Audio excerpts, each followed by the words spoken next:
मुंबई महापालिका निवडणुकांसाठी ठाकरे बंधूंची राजकीय युती होणार की नाही अद्याप गुलदस्त्यात आहे। मात्र सर्वच पक्षांनी आपापल्या पद्धतीनं चाचणी सुरू केली आहे। उद्धव ठाकरे यांच्या शिवसेनेनं केलेल्या सर्वेमध्ये 2 ठाकरे बंधू एकत्र आले तर मुंबई महापालिकेत 100पेक्षा जास्त जागा जिंकतील असं या सर्वेक्षणामधून पुढे आलं। या सर्वेमध्ये राज ठाकरे यांच्या मनसेला 25पेक्षा जास्त जागा मिळतील असा अंदाज आहे। तर महापालिका निवडणुकीला सामोरं जाण्यापूर्वी उद्धव ठाकरे यांच्या शिवसेनेकडून सर्वे हा करण्यात आलाय।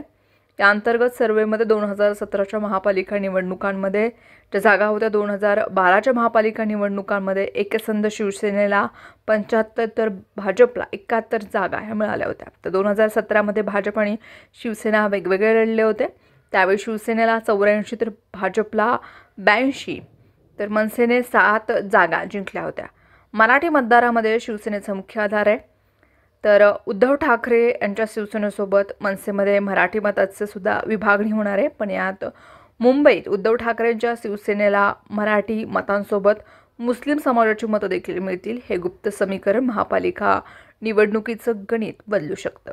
शिंदेंच्या शिवसेनेकडे उद्धव ठाकरे यांच्या शिवसेनेचे 40पेक्षा अधिक माजी नगरसेवक आले असले तरी 2 ठाकरे बंधू एकत्र आले तर त्यांच्यापुढे पक्ष सोडून गेलेले माजी नगरसेवक हे निष्प्रभ ठरतील असा सर्वेचा अंदाज आहे। विशेषतः मराठी मत असलेले गिरगाव, माझगाव, ताडदेव, लालबाग, परेल, भोईवाडा, दादर, माहीम, जोगेश्वरी, वांद्रे, मागठाणे, गिरगाव, मुलुंड पूर्व, भांडूप, कांजूरमार्ग, विक्रोळी आदी भागात मराठी वोट बँक ही मोठ्या प्रमाणात ती निर्णायक ठरणार आहे।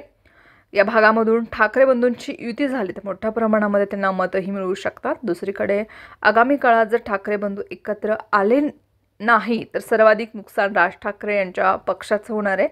त्यांच्या जागी 10 जागा येतील तर उद्धव ठाकरे यांच्या शिवसेनेच्या 65 नगरसेवक हे निवडून येतील असा अंदाज आहे। त्यामुळे जर येत्या काळामध्ये ठाकरे बंधू एकत्र आले नाही तर सर्वेनुसार उद्धव ठाकरे यांच्या मुंबई महापालिकेची सत्ता राखताना अपयश येणार आहे। त्यामुळे आता सर्वांचं लक्ष निवडणुकीकडे लागलं आहे।